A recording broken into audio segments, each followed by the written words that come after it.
Olá, estamos aqui nos estúdios da All TV, mais uma vez ao vivo, nova edição do programa UrbanView, um olhar sobre as cidades.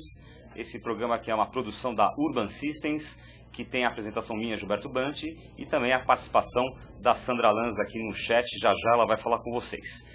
Hoje no UrbanView a gente traz mais uma entrevista especial, mais um convidado aqui diferenciado, que é o Afonso Orcioli. Tudo bem, Afonso? Tudo bem. Obrigado por aceitar o nosso convite, obrigado por estar aqui no UrbanView.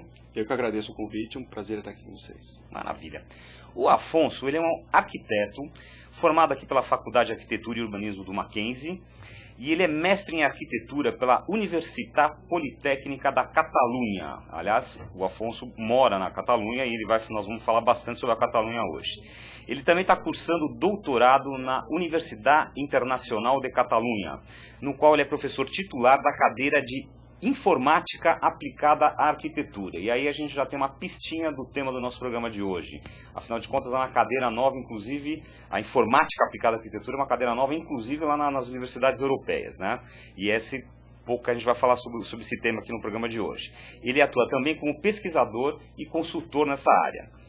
E a gente, obviamente, não vive mais sem tecnologia, né? Aqui a gente está numa televisão cuja transmissão se dá pela internet. Provavelmente você está nos assistindo no seu tablet, no seu computador, até no seu celular. Eu estou aqui com o meu computador, a Sandra Lanza está com o computador dela.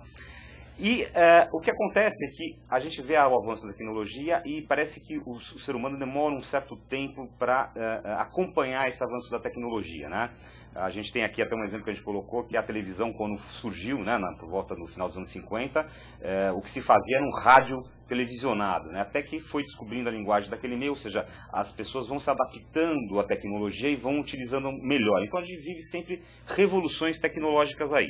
E na arquitetura, as novas formas de trabalhar são também um desafio, tanto para os novos profissionais, como para aqueles que estão os formando, né, que são as pessoas, os profissionais com mais experiência, com mais tempo de mercado. O computador muitas vezes é visto como uma ferramenta para passar um projeto a limpo, né? Quer dizer, você concebe o projeto e depois você usa a ferramenta computador apenas para gerar um desenho ali, né? E não é incorporada em outras etapas da cadeia de produção da arquitetura.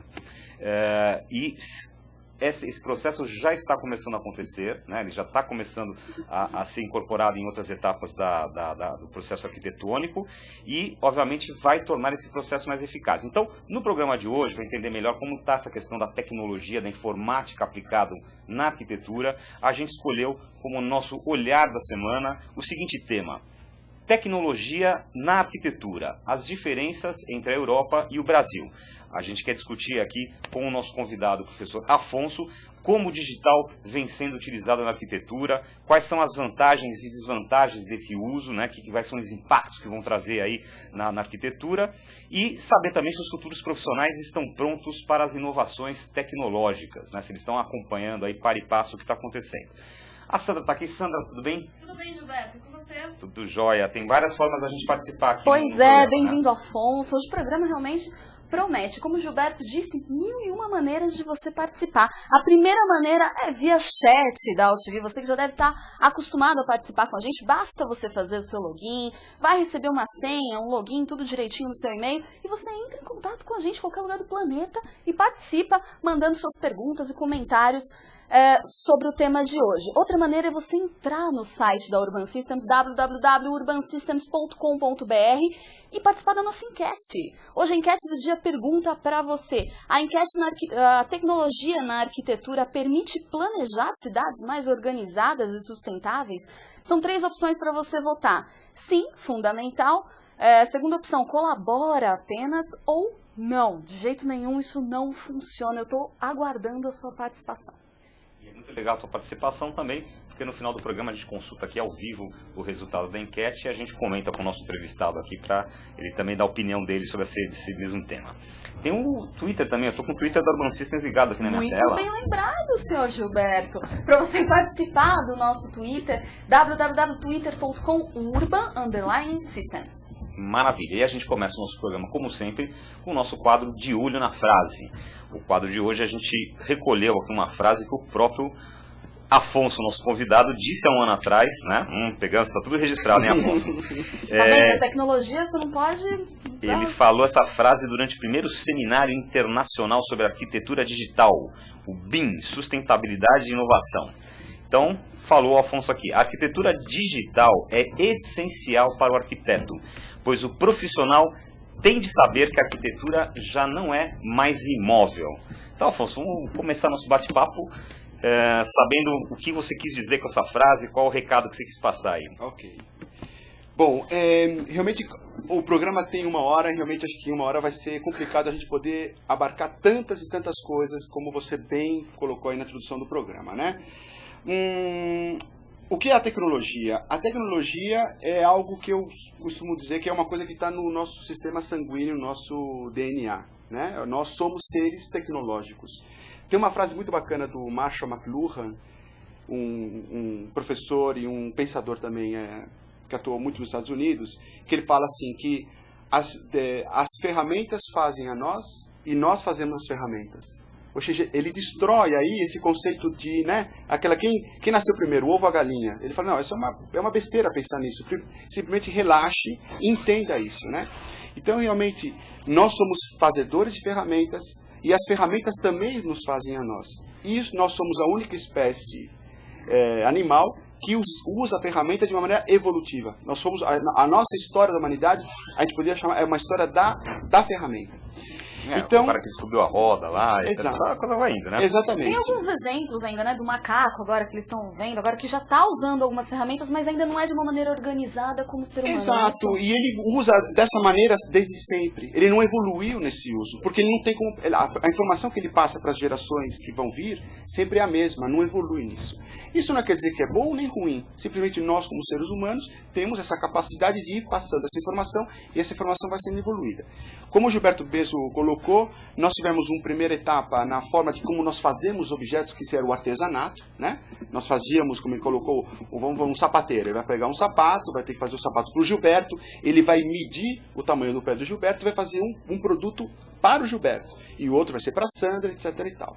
Aí depois nós tivemos a Revolução Industrial. A Revolução Industrial, nós começamos a fazer objetos em série, todos iguais, porque nós temos uma tecnologia que nos permite fazer isso. Um bom exemplo disso é a indústria automobilística, né? E depois, o que nós estamos vivendo agora é a revolução digital.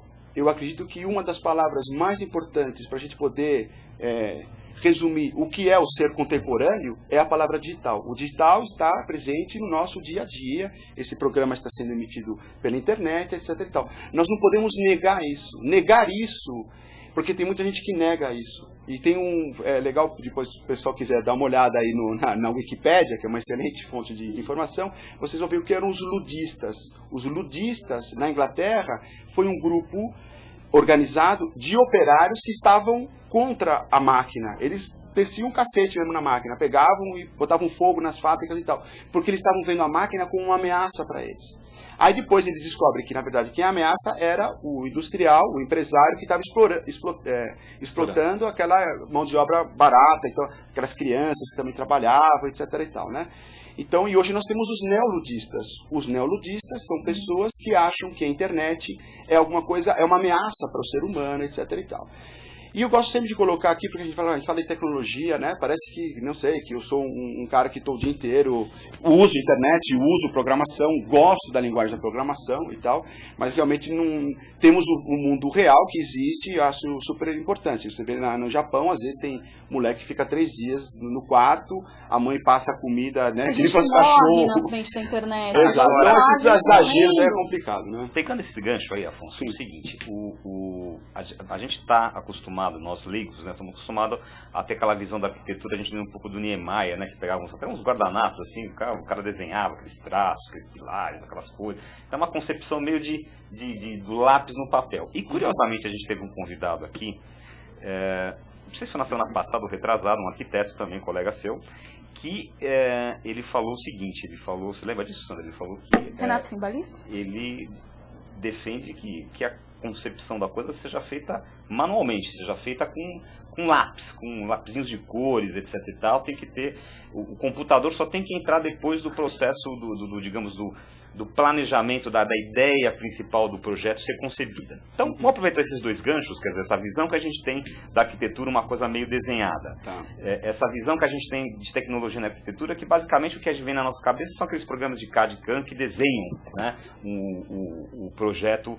E essa afirmação desse arquiteto que fala que tem que a concepção da história tem que ser ainda analógica, vamos chamar assim. Exatamente. O que você pensa a respeito? Olha, foi legal isso que você está comentando, muito importante, por certo. Há uns 2, 3 anos atrás, em 2009, teve o SIGRAD em São Paulo, que foi no Mackenzie, e eu tive uma discussão meio acalorada com uma professora da FAUSP. E ela colocava o seguinte, que um projeto de arquitetura se faz à mão, né? Se faz à mão, um projeto de arquitetura se faz à mão. Eu acredito que um projeto de arquitetura está na cabeça, está no cérebro da pessoa. Então, o que acontece?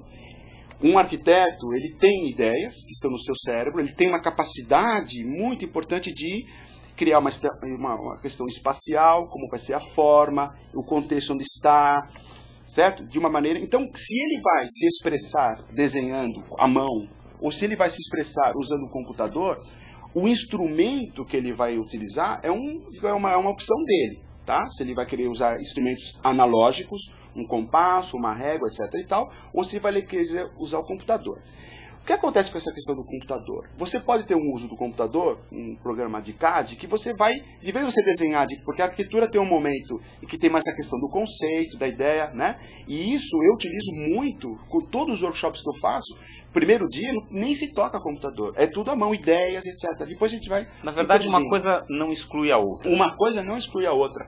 O digital não exclui o artesanato. Agora, será que, pegando o gancho também nessa questão do Gilberto, será que quando a gente não faz isso manualmente, a gente não trabalha uma questão do cérebro, um lugarzinho lá que a gente não trabalha nessa questão digital, quer dizer... Porque essa discussão é antiga, inclusive, eu sou publicitário, na propaganda muitos diretores de arte falam que essa molecada que hoje está no mercado, eles não sabem criar sem o computador, eles precisam estar ali com Photoshop, acabou a energia, com o computador ligado, exatamente, terminou a energia, acabou, ninguém faz mais nada. Sim. E que o designer, o diretor de arte devia conceber, criar, pensar, etc e tal, isso pensando, discutindo com as pessoas, rabiscando, desenhando, testando possibilidades, e uma vez que essa ideia estivesse pronta, aí sim você ia para o computador executar, é a palavra que eles usam muito. Quer dizer, então você vê que essa guerrinha aí existe na arquitetura, existe na publicidade, e pelo que a gente pode ver, teoricamente uma coisa não exclui a outra. Uma coisa não exclui a outra. O que acontece é o seguinte, vamos deixar isso bem claro. O computador, em catalão é ordenador, em francês é ordinateur, em castelhano é ordenador, né? Então tem países que usam a palavra ordenar. Já aqui na América Latina é a computadora para os nossos irmãos do outro lado dos Andes, e a gente usa o computador pegando do inglês computer. E eu, na verdade, fico muito em dúvida se é melhor usar a palavra computador ou a palavra ordenador. De todas maneiras, ele vai fazer essas duas coisas de uma maneira muito eficaz. O que acontece com a arquitetura, boa parte da arquitetura, ela está muito relacionada com as matemáticas, ela está muito relacionada com a geometria. Então, o que acontece? A gente está agora, Gilberto, colocando uma questão do que são os projetos paramétricos. Existe uma tendência agora, né, dentro da vanguarda da arquitetura contemporânea, o uso de programas paramétricos. O que é um programa paramétrico? Vamos descobrir o que é um programa paramétrico. Exatamente. Então, o que acontece? Quando eu vou começar a projetar, a minha forma do meu edifício ela é a partir de parâmetros. Vamos colocar um exemplo bem fácil para a gente entender. Eu posso ter um modelo de um armário, vou falar de uma coisa mais para que as pessoas entendam, né? E eu não coloco medidas nesse armário, eu coloco parâmetros, variáveis, x, y, z, relação entre as partes. Então o que acontece? Se eu tenho que fazer um armário para o Gilberto de 3,22 centímetros, eu vou colocar esse valor. Então toda a organização desse armário, ele se autorregula por isso, pela informação que eu estou colocando com parâmetros, e não com medidas absolutas. Então uma maneira... O movimento moderno na arquitetura, ele foi muito taxativo no sentido que eu tenho uma solução, essa solução é única e é uma solução ideal e pode ser colocada em qualquer lugar do planeta. Isso foi o International Style. Hoje isso é uma coisa totalmente superada. Os parâmetros locais são muito importantes. Então, por exemplo, no escritório de arquitetura do qual eu estou colaborando, SubDV aqui em São Paulo, como se aproxima a arquitetura? Como se nós nos aproximamos a uma solução? A partir de questões de posição do sol, a questão dos ventos, qual o clima do lugar. Então, por isso que você colocava o edifício inteligente que nós deveríamos colocar no nosso presente, é um edifício que ele responde aos inputs da questão exterior. Você está colocando nessa questão aí, é como se você injetasse uma série de dados num programa. Exatamente. E esse programa fosse te jogando num determinado caminho em função desses dados todos. Exatamente. Posição... O form finding, que a gente chama, né, a busca da forma, já não é... Eu tenho muito respeito pelo Niemeyer, eu conheço ele em pessoa, eu já fui 3 vezes no escritório dele, ele é uma pessoa fantástica, uma pessoa que tem uma mente maravilhosa. Você sabe quando você está perto de um gênio, ele é um gênio. E acho que agora tem muita crítica no Niemeyer, foi muito repetitivo, etc. e tal. Mas realmente o Niemeyer pertence a uma geração de arquiteto que era pegar, né, o Niemeyer, vocês sabem, Brasília foi feito, né, Niemeyer, agora uma catedral, espera um pouquinho, né, e sai a catedral. Claro, ele tem essa genialidade de poder fazer isso, né, e agora isso. Então, agora, essa maneira de trabalhar do Niemeyer agora continua sendo. Pode ter alguns arquitetos que continuam trabalhando, não tem problema. O pessoal comenta que o Niemeyer não seria o gênio que ele foi se ele não tivesse um camarada lá por trás, que era um cara que foi o maior especialista em negócio de concreto, né? Exatamente. Ele desenhava aqueles negócios, como fazer aqueles concretos, aquelas vigas gigantes. Exatamente. Lá. Esse camarada, que eu me lembro, recordo o nome dele agora, que é um profissional muito bacana. Sem ele, o Niemeyer não seria nada, né? Mas podia ter outro também, mas realmente a questão do... Mas vamos lá, só para organizar a informação para quem não está nos assistindo. Então, quando você fala na evolução da informática, né, na arquitetura, o que a gente pode depreender disso é que nós estamos indo além do programa de CAD/CAM, é isso? Outros momentos também, é só no momento de projetar ou também está tendo impactos no momento de executar, no momento de construir? Com certeza. Quais são os principais caminhos, digamos, da informática desse desenvolvimento tecnológico? Gilberto, esse é um ponto muito importante aqui que a gente tinha que realmente esclarecer, né? Você colocou os sistemas CAD/CAM, tá? Sistemas CAD/CAM é realmente a minha especialidade, é o Computer Aided Design e o Computer Aided Manufacturing. O que acontece com isso? Então, design e a manufatura, ajudada por computador. Exatamente. Tem máquinas que são, eu gosto muito de falar, governadas. Não sei se tem uma palavra, a cibernética é uma ciência muito importante para entender isso, tá? O Kubernetes, de uma origem grega, etc. Então, a cibernética, a gente está falando de uma cyber architecture, uma arquitetura cibernética. Então, o que acontece? Eu tenho um sistema, a informação, arquitetos trabalham com geometria. A geometria precisa de uma precisão, certo? Então nós vamos usar o computador, que tem uma capacidade de ter realmente uma questão muito precisa. Se trabalha em escala 1 a 1, no computador se trabalha em escala 1 para 1. Ou seja, não é escala 1 para 50 ou 1 para 20.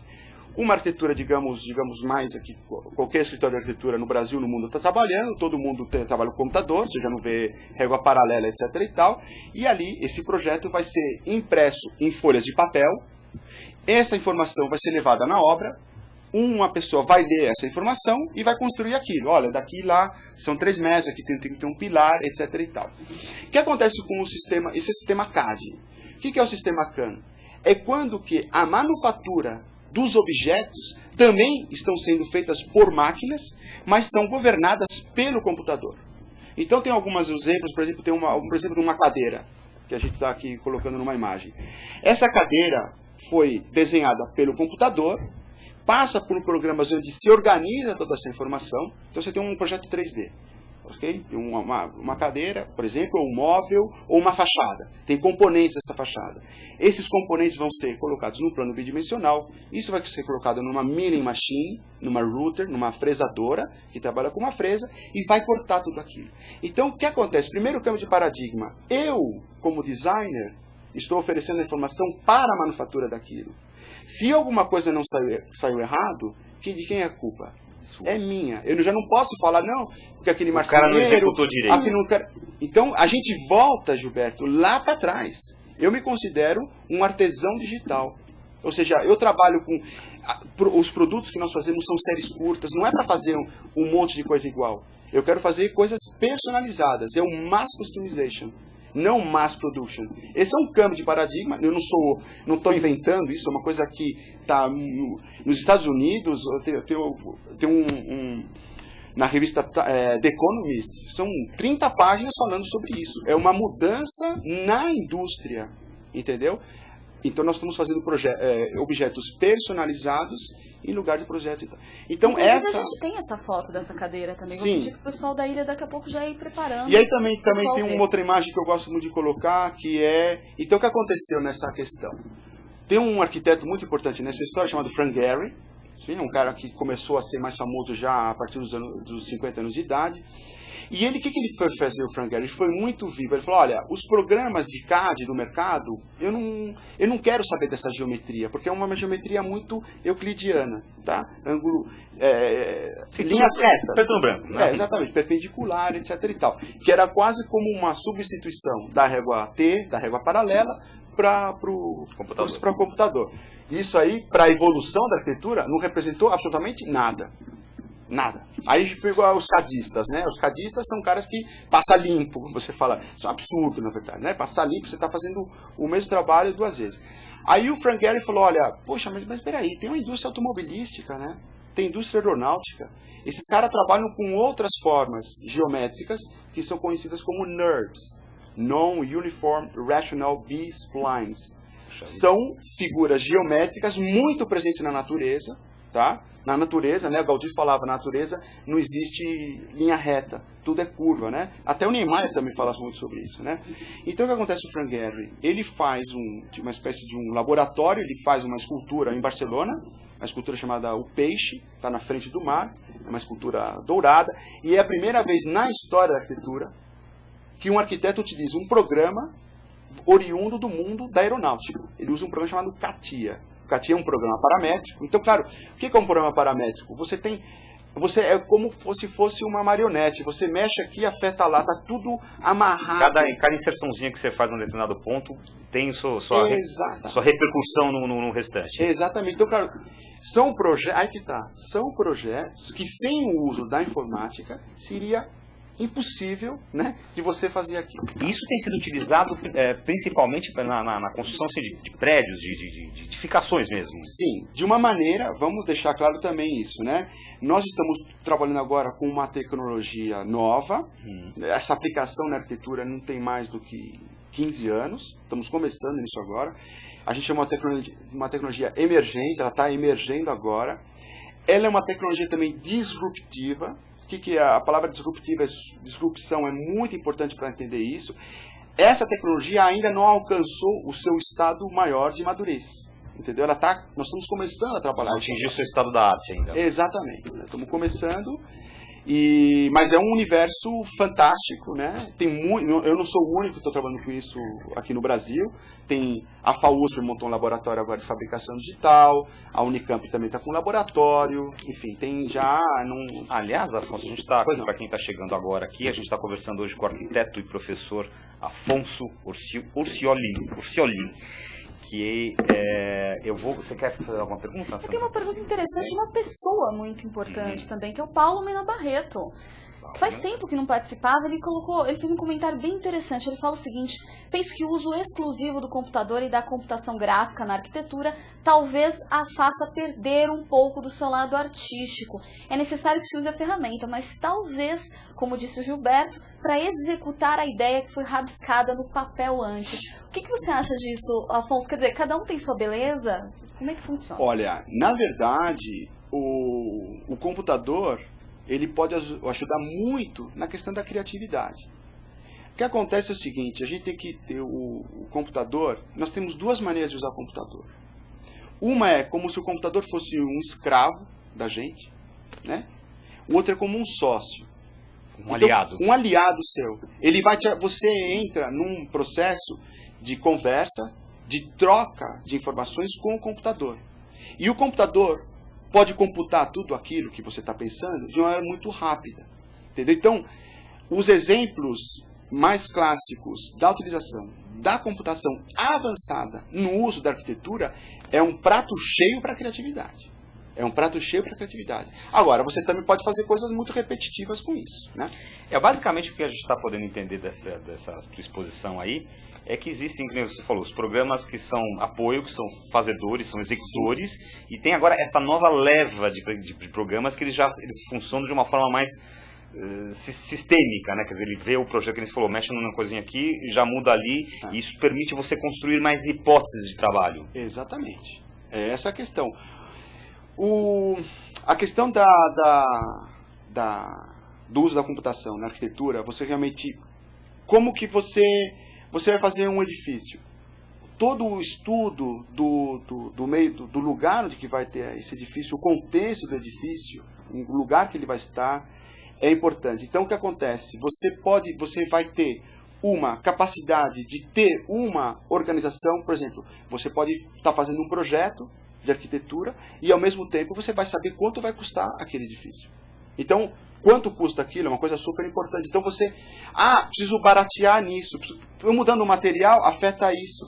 Você vai negociando. Visita de um especialista aqui, numa ocasião aqui no UrbanView, que ele estava falando de que a tecnologia estava levando a isso, quer dizer, essa integração que você está falando. Você está projetando, mas você está interligado com fornecedores, você já sabe o custo, todo o sistema está alimentado com preços, então, por exemplo, se você projeta e faz de um jeito, você já totaliza um preço. Então, e aí, na hora que o projeto está pronto, aprovado, a parte de elétrica já está com a empresa que vai fazer a elétrica, a hidráulica está com outro. E se alguém faz uma modificação aqui, já modifica ali, está dando uma integração maior. Olha, isso aqui no Brasil já está sendo muito implementado. Isso chama-se BIM. BIM, essa é a tecnologia. Build Intelligent Modeling, tá?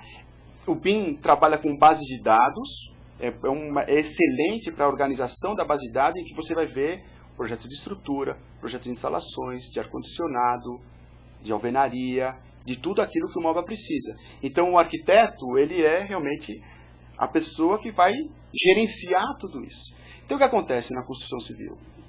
Eu acredito que a pior indústria que existe é a construção civil. Você vai numa fábrica de carro ou uma fábrica de geladeira, é diferente. Você entra numa obra, né? Então, tem muito desperdício, né? Caras sempre reconhecidos no Brasil como pelo desperdício, pelo profissional mal preparado. Exatamente. Então, toda, né? Outro aliado, né? A computação ajuda nessa administração. Outro dia eu vi um filme de uma aplicação de um elemento da construção civil na Europa. E os caras aplicando aquilo lá, todos uniformizados, de capacete, parecia que eu estava vendo os bombeiros lá, aqueles bombeiros americanos, né? Tudo bonito, as máquinas legais, tudo limpinho, os caras pareciam uns astronautas. Aí você faz a comparação com aquilo, a gente até deu risada na hora, né? Outro dia eu estava vendo na televisão a construção do estado, acho que é do Mineirão, né? E eles contrataram alpinistas para fazer a cobertura. Ou seja, existe uma mudança no profissional que vai trabalhar na construção civil. Já não é... Para mim, por exemplo, o meu trabalho é fundamental saber trabalhar com um computador, saber abrir um arquivo, saber lidar com isso, porque senão você está fora, né? Então, o que acontece? Voltando um pouco também para falar da questão de como nós estamos ensinando isso dentro das faculdades, né? E percebo aqui no Brasil, Gilberto, uma certa, sobretudo uma geração de arquitetos mais velhos, realmente olham isso com... né, uma certa desconfiança. Uma grande desconfiança, e eu acho isso um pouco lamentável mesmo, porque é aquela coisa assim, né? Aquilo que eu não domino, não sei, eu não gosto, eu não me interessa e tenho raiva de quem gosta. Afonso, esse gancho que você está colocando aí, você é brasileiro, você se divide entre o Brasil e a Catalunha, né? Você está mais lá, como é que é? Você fica mais lá, menos aqui, menos lá? Olha, eu me considero você é um cidadão da ponte aérea. Veja bem, Gilberto, agora quando eu estou trabalhando no computador e tal, ou seja, o lugar não importa. O lugar não importa. Tá, mas eu falo todo dia com o meu escritório de Barcelona. Ou seja, isso se chama ciberespaço. O cyberspace é esse lugar que a gente trabalha, passamos horas e horas do nosso dia, falando pelo Skype, mandando e-mail, olhando artigos, publicando, etc. e tal. Então, realmente, agora, fisicamente, né? Fisicamente, sim. Me encontro numa etapa agora muito dividida. Eu estou há 21 anos morando em Barcelona e tal, mas... Realmente agora estou montando uma empresa aqui em São Paulo, tá, de prestação de serviço nessa área, uma consultoria também, que é o Shop Front Fab. Estamos na Alameda Tietê, número 17. E a gente realmente estou assim, ficando muito surpreendido com...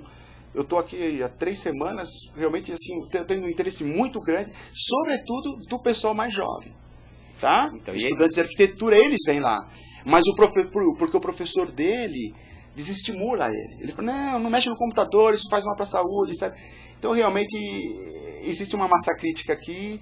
Na Europa já, nos Estados Unidos, nossa, é uma uma coisa pergunta que eu ia te né? fazer. Você está numa posição interessante, porque você mora na Europa, né, mas você está lá, você está aqui, você deve ter contato com o pessoal também americano. Eu ia te perguntar como é que anda a diferença de aplicação de tecnologia, de uso da tecnologia entre Europa, Brasil e Estados Unidos, por exemplo.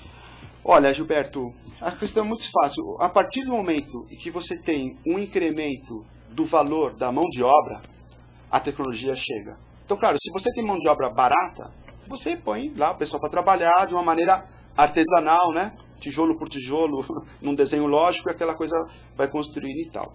A partir do momento que você tem um incremento do valor da mão de obra, você tem que procurar alternativas tecnológicas para ter um produto de qualidade de maneira mais rápida. Então, aí essa tecnologia que a gente chama de Digital Fabrication, na fabricação digital, atua de uma maneira muito eficaz. Entendeu? Então, aí muda o perfil da pessoa que vai trabalhar, então já requer conhecimentos de matemática, de geometria, de computação, né? Tem alguns, eu estou fazendo alguns cursos por internet, alguns estudos, algumas palestras que eu estou vendo de Harvard, e o pessoal fala, olha, você quer aprender o idioma do futuro?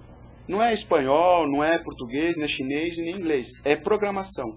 Esse é o idioma do futuro, saber a linguagem da programação, entendeu? Isso não sou eu que estou falando, são catedráticos de Harvard que estão falando isso, entendeu? Então, realmente, essa introdução do nosso ser no mundo tecnológico, no mundo digital, realmente ela não tem retorno, né? A partir do momento que a gente descobriu essa ferramenta, ela é parte da nossa vida, e, como colocava, a tecnologia, em princípio, ela é neutra, ela simplesmente está aí. Cabe a nós saber se a gente vai... O que a gente vai querer fazer com ela? A linguagem mais importante é a linguagem da Matrix, então, né? Nós vivemos Matrix. Nós estamos em Matrix, exatamente. né? Só um dia as pessoas têm que perceber que nós as aplicações dos smartphones, etc. Nós vivemos hoje, podemos viver, um filósofo italiano coloca o Gianni Vattimo, a sociedade transparente. Internet, tudo isso, nós temos duas coisas assim, fantásticas. Uma é a capacidade de você se manifestar usando meios digitais, a democracia, né? Você intervém. Nós estamos vivendo a Web 2.0. Eu não só recebo informação, eu escrevo... Também, né? Exatamente, né? Aí tem aquela frase do Gil Jardelli muito boa, que é, inclusive o título do livro que ele lançou recentemente, que você é o que você compartilha. Portanto, tome cuidado com as pistas que você fala na web, né? Então, fantástico. Eu joguei uma que é... O Andy Warhol dizia, né? I shop, therefore I am. Né? I share, therefore I am. Só podemos ser se nós compartilhamos a coisa. Aí quando você fala em compartilhar, o pessoal fica, como é que é compartilhar? Então, compartilhar. Quanto mais você dá, você vai ver que... Mas dê porque quer dar, não porque você tem um retorno, entendeu? E a gente pergunta, aproveita que você está falando em colaboração, como é que fica...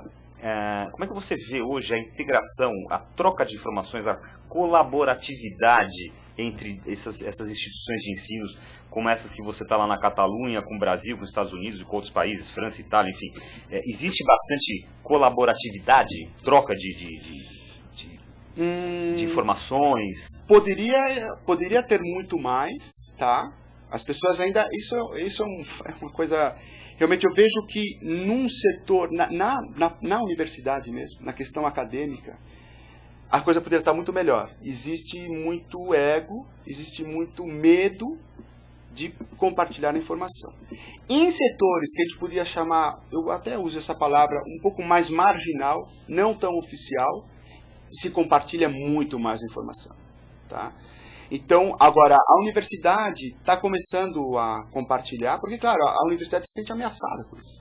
Então, tem tantos alunos que vão lá e pagam, né, para estar na sala de aula, e de repente o cara vai no YouTube e vê uma palestra de um outro cara, ou seja, realmente eu acho que... A informação mais disponível também faz com que o aluno, se ele for um ser pensante, ele também questione, né, os seus mestres e tal, porque ele está tendo informação, agora não está mais tendo informação só da faculdade, está tendo informação de tudo. Todo mundo fala assim, por exemplo, eu estou na docência há 15 anos, né, e procuro ter uma relação com eu aprendo dos meus alunos, por isso eu sou professor, porque eu aprendo dos meus alunos, assumo isso. E falando... Parece alguma coisa também eu posso ensinar, mas entendeu? O professor, ele é um catalisador daquele momento de transmitir a informação para os alunos, mas de uma maneira muito... Não, né? Eu falo, antes era o mestre, né? Tá aqui, chega na sala de aula, todo mundo só falta, nossa, né? E os alunos ali, né? Isso aqui, eu faço isso aqui. Eu não faço isso, né? Eu me coloco um pouco, eu sou... Sim, o líder daquilo tudo, a autoridade e tal, mas todo mundo estamos juntos, né? Agora, a Juna colocou aqui para mim uma informação que você costuma organizar viagens, ora levando arquitetos brasileiros para a Europa, ora trazendo os europeus para o Brasil. Então eu te pergunto quais são as percepções desses dois públicos diante de cenários aí tão diferentes. Inclusive nós trouxemos uma pessoa que falou exatamente sobre essa integração, essa troca de experiências entre arquitetos estrangeiros e arquitetos brasileiros. Ela trouxe algumas dificuldades também, completando essa questão do Gilberto. Como funciona isso? Primeira coisa, o Brasil está passando por um processo, os escritórios brasileiros estão passando por um processo de internacionalização. Semana passada, teve o encontro das BEA, teve bastante escritórios de arquitetura participando que estão... Isso está sendo um processo interessante, mas também tem muita gente que está contra.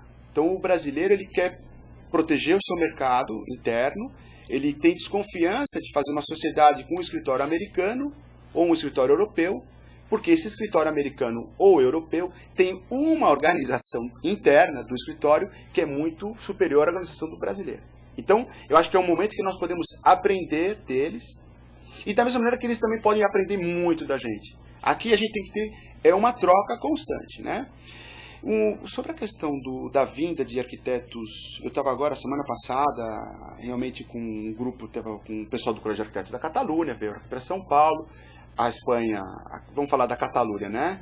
Eu coloco um pouco... A Catalunha está em um processo de separação da Espanha. Enfim, a Europa está num momento de mudança muito importante do sistema político, do sistema econômico e tal. Vamos ver. A crise está nervosa lá. Está nervosa, a crise mas eu acho muito saudável essa crise. É muito saudável.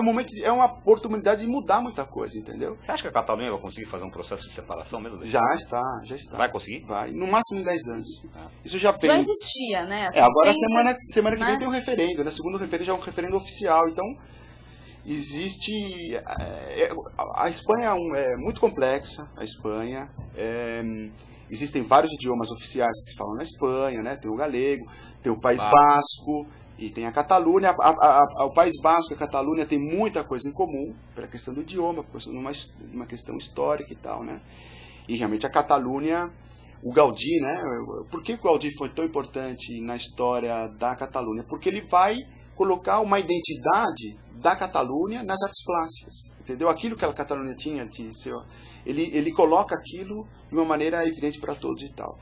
Então, mas voltando então à nossa percepção aí do brasileiro que vai para a Europa, europeu que vem para o Brasil, que eles se impressionam mais, que chama mais atenção na tua visão? Eu acho que o brasileiro, quando vai para a Europa, chama muito atenção a qualidade do espaço público que tem na Europa. Nós temos aqui um déficit tremendo de espaço público. Infelizmente, nós fomos, né, nos fechando aqui no Brasil, né? Vivemos de trás de grades, vivemos em condomínios fechados, vivemos dentro de carros, com vidro fumê. A gente realmente é uma bolha, né? A gente vive uma bolha de proteção, nós temos medo, né? E eu acho que é uma exageração isso. Eu tô uma campanha aqui em São Paulo, eu só uso transporte público. Eu vou de metrô, vou de ônibus e tal, e tô feliz. E às vezes eu passo nas canaletas, nesses ônibus que tem só a via do ônibus, você vai embora e você vê todo mundo lá parado com o carro e tal, né? Então, seria muito importante que aqui em São Paulo, no Brasil, tivesse uma campanha de desaceleração dessa questão do automóvel. Isso chama a atenção também dos arquitetos europeus quando eles vêm aqui para o Brasil? Chama muita atenção. Chama muita atenção de você ter, e realmente, claro, uma qualidade das ruas, né, das calçadas, da limpeza, entendeu? O europeu, ele procura ter, ele tem uma melhor qualidade aí. Agora, outras coisas, eles se interessam muito pelo Brasil, ou seja, acho que eu estava colocando isso para a Sandra aqui antes, né? Nós somos um país, nós somos, assim, muito inteligentes, trabalhamos muito aqui no Brasil, temos a gente tem todas as culturas do mundo estão presentes aqui, a gente não tem esse ranço com nada, tudo é muito bem-vindo, etc. e tal. E eu acho que nós agora, o Brasil tem uma oportunidade de fazer muita coisa bacana aqui no Brasil, tá? Acho que tem muita gente querendo fazer muita coisa bacana, mas tem outras que estão freando em isso, oportunidade, Sim. Afonso, nós temos uma Copa do Mundo e depois uma Olimpíadas no Rio de Janeiro. E Catalunha, que você tão bem conhece por viver lá, Barcelona é um exemplo sempre citado por nós, por convidados aqui no programa, como exemplo de uma cidade que soube aproveitar a oportunidade olímpica para se reinventar em termos de arquitetura, de mobilidade urbana, de qualidade de vida. Conta um pouquinho dessa experiência de Barcelona e como é que você vê, você acha que o Brasil vai saber aproveitar essa oportunidade? Não. Infelizmente o Brasil não vai saber aproveitar essa oportunidade.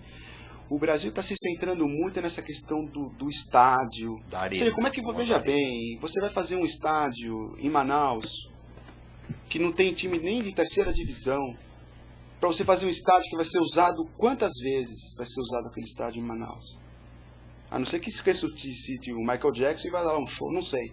Você não acha que dá para criar uma demanda? A gente sabe também que tem alguns estádios que eles vão desmontar alguma parte para poder utilizar para ginásios e tudo mais.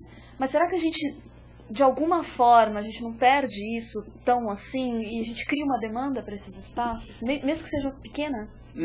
Alguma coisa sim, né? Mas uma Olimpíada, uma Copa do Mundo é uma coisa que não dura nem um mês, né? Mas vamos pegar um pouquinho mais fundo, por exemplo. Barcelona soube aproveitar. Soube aproveitar. Exemplo, o que Barcelona fez de interessante que não está sendo feito aqui? Tá, primeiro, a intervenção das Olimpíadas na cidade de Barcelona foi em toda a cidade. Processo de acupuntura. Eu ponho aqui, eu ponho aqui, eu ponho aqui, eu ponho aqui. Em 5 anos foram criadas ou reformadas 150 praças da cidade. Então você teve um contínuo, você sai de uma praça, você anda um pouco, já tem outra praça, tem uma outra praça, tem uma outra praça. A praça, o espaço público, você trouxe as pessoas para a rua. Isso é muito importante. Então quando você tem gente na rua, você tem segurança. Você tem velho, criança brincando, o cara no transporte urbano também foi, transporte público também transporte público muito ampliado, rede de metrô, melhora do sistema de ônibus. E teve uma obra, a obra mais significativa das Olimpíadas em Barcelona foram as rondas. A ronda é um anel viário que dá a volta em toda a cidade. Então, quando a pessoa vem do norte e vai para o sul da Espanha, ela não passa, antes passava praticamente pela cidade. Então agora ela passa pela ronda e vai embora, né? Seria o nosso rodoanel. Seria o nosso rodoanel. Desestímulo do uso do carro, muito importante isso, foi um desestímulo, né? A área verde, todo Barcelona tem área verde, você vai estacionar o carro na rua, você paga, toda Barcelona, então desestimula muito isso. Inclusão das bicicletas, ciclovias, que também estamos um pouco nesse processo, mas a bicicleta na Europa, em geral, se usa como meio de transporte. Aqui eu vejo, domingo, né, o pessoal de capacete, nossa, parece que o cara, aquela mountain bike e tal, né? Então, a bicicleta pode ser usada como meio de transporte. Agora, claro, São Paulo é complicado, nós temos uma climatologia, chove muito, é uma cidade, né, extensa, baixos, não vai, longas. Em Barcelona você consegue cruzar a cidade inteira em meia hora em bicicleta, inteirinho, só por ciclovia. Agora, o que falta realmente também, que era uma coisa que poderia ser feita aqui em São Paulo, que a gente já também discutiu em outras edições do Urbanville, é a integração, quer dizer, aquela coisa, o cara sai de bicicleta de casa, vai até a estação do metrô, guarda a bicicleta dele, pega o metrô, desce em tal lugar, pega mais um ônibus e chega no trabalho dele, e faz o caminho de volta, né? Então você usar múltiplos meios de transporte, né? Muito interessante essa proposta. Mas aqui não... eu vejo algumas, né, na Vila Madalena, parece que tem um bicicletário, não conheço se tem outras, mas acho que é uma oportunidade. Agora, voltando à questão da Barcelona, foi isso, né? Você reformou a cidade inteira, mas com planejamento, não é questão que entrou um político e saiu outro, que aquilo vai mudar, não. Aquilo é uma coisa pautada. E você acredita que no Rio de Janeiro, por exemplo, nem iniciativas pontuais, sei lá, por exemplo, aquele projeto que eu tomei conhecimento, aquele projeto do Porto Maravilha, né, que é aquela recuperação da área portuária do Rio, que é uma área decadente. Sim. Você vê alguma coisa, pelo menos pontual, já que não está sendo feita essa coisa de forma Eu acho planejada? que o Porto Maravilha é algo que sim, que deve funcionar. Eu não estou falando que tudo não vai funcionar, mas eu acho que poderia funcionar muito melhor. Você acha que falta integração, uma visão integrada? Uma visão integrada. A famosa visão holística do negócio. Exatamente. Acho que poucas pessoas vão sair beneficiadas disso, né? Por exemplo, no Rio de Janeiro, parece que é na Barra da Tijuca, onde se concentra, os atletas vão estar lá e tal, né? Então, claro, a gente tem, aqui seria importante no Brasil, voltar a ocupar os centros das cidades, muito importante isso. O centro da cidade é que nem o útero da mãe, é o coração, é de onde aquilo... Nós temos um problema muito grave aqui em São Paulo, na história urbana da cidade, sempre foi... Estivemos ali no Triângulo, cruzamos para a Praça da República, depois a questão vai para Paulista, depois vai para Brigadeiro, agora está na Berrini. Ou seja, a gente nega o nosso passado e busca o nosso futuro de uma maneira muito... Você esquece daquilo e vai para outra. Não, tem que voltar lá atrás, é lá no centro que a gente vai resolver os nossos problemas, é lá que tem que ocupar aquilo, que as pessoas morem lá, etc. Isso é uma questão que eu sempre discuto aqui no Urbanville. Na Europa, por exemplo, você tem lá, a cidade parece que, engraçado, ela não cresce muito lá. O prédio tem lá 300 anos, 400 anos, 600 anos. O Cabanal vai lá, faz um retrofit, recupera aquele prédio, né, na área central da cidade, e as pessoas vão morar lá felizes, né? O brasileiro parece que tem uma certa alergia a reformar coisa antiga, né? Infelizmente sim. Não gosta muito, né? E aí faz com que haja esse crescimento sempre desordenado. Ele perde a sua história, né? É muito importante a questão da história. Muito bem, a gente está conversando hoje aqui no Urbanville com o arquiteto e professor Afonso Orcioli. Afonso, você é professor na Espanha, então vamos explorar um pouquinho mais esse cenário aí, né? Essas novas gerações estão cada vez mais imersas nas tecnologias, quer dizer, são os chamados nativos digitais, né? Eu não sei se esse pessoal que está entrando na faculdade na Espanha hoje ainda é nativo digital, mas de qualquer maneira tem uma facilidade, já sabe mexer com computador. Geração Y. Sabe redes sociais, internet, etc e tal. Mas... tem muito profissional, que você falou, ainda que são formados com visões mais... São formados com uma visão mais arcaica em função dos mestres, dos professores, né? Então, como é que está esse cenário da formação do arquiteto aí, você que dá aula para essa molecada? Olha, eu tenho uma certa sorte, realmente, de estar numa cidade chamada Barcelona. É uma cidade super importante no mundo da arquitetura e do design, né? Das cidades mais importantes mundialmente falando, chega muita informação lá, vem muita gente de fora e tal. Agora, inclusive, tem gente que está falando que é a Seattle do sul da Europa, Barcelona tem muita empresa de software presente lá, de maquinário e tal, né? Então, realmente, claro, o que aconteceu? Nas universidades, eu acompanhei esse processo, foi muito... Claro, quando eu comecei a dar aula lá 15 anos atrás, não tinha computador. Não tinha. Então a gente foi introduzindo isso de maneira paulatina e tal, mas foi muito rápido.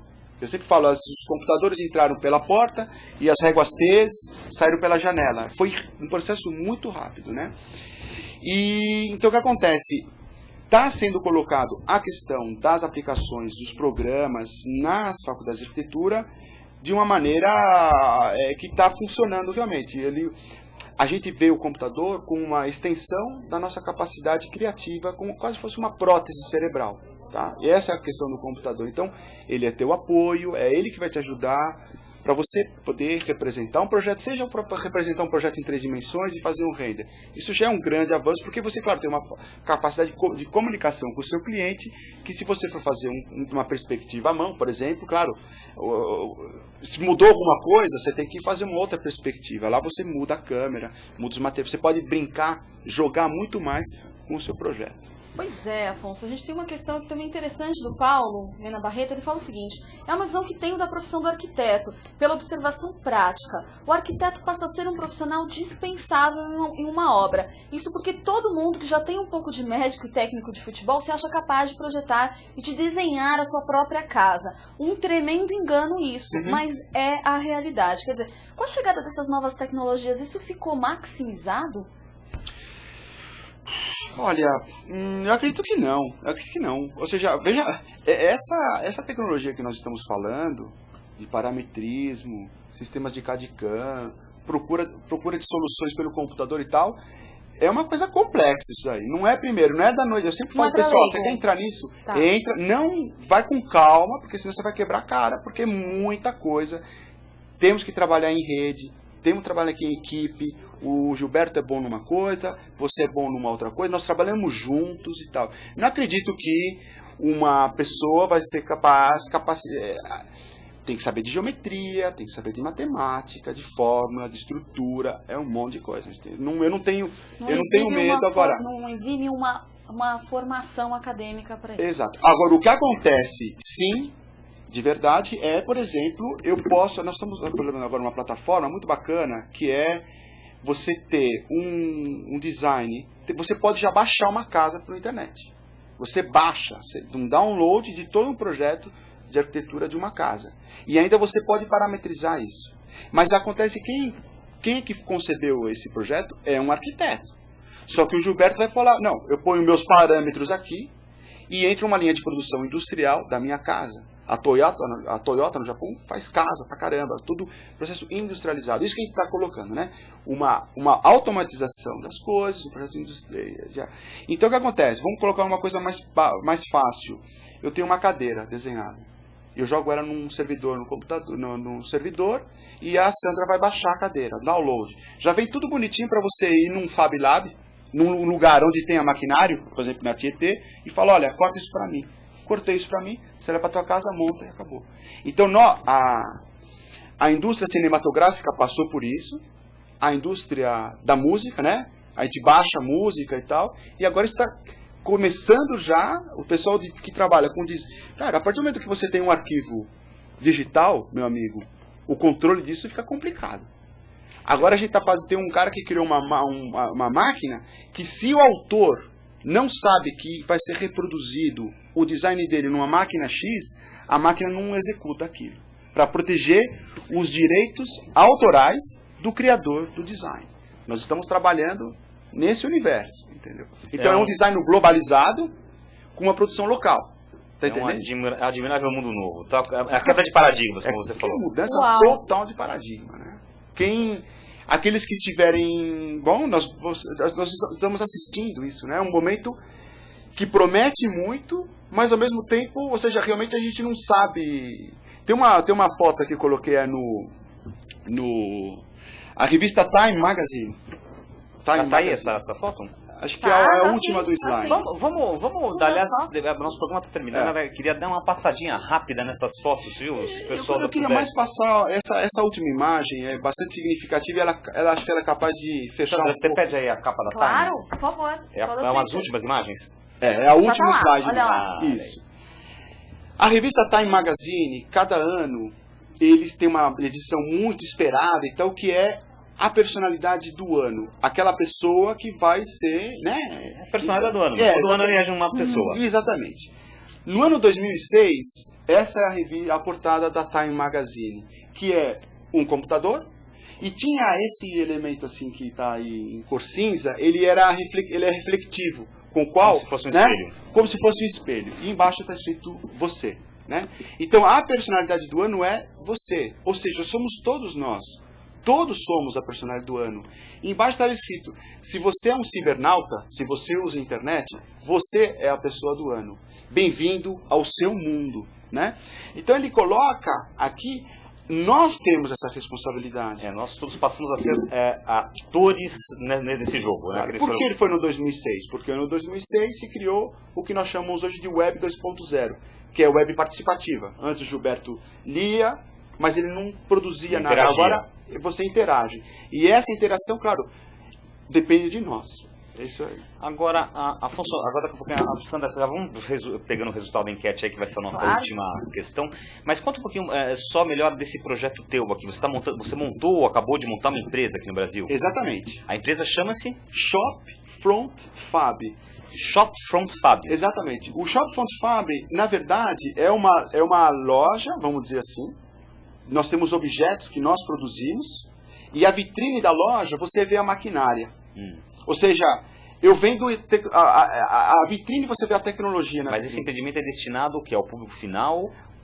Nós estamos fazendo, saindo daqui agora, a gente está fazendo já prototipo de sapato, estamos fazendo violino, estamos fazendo móveis, estamos fazendo elemento de fachada. Qual que é a ideia? Eu entro lá como consumidor e falo assim, eu tô com uma ideia de um sapato pra mim, e você desenha... Exatamente. Geralmente os nossos clientes são designers.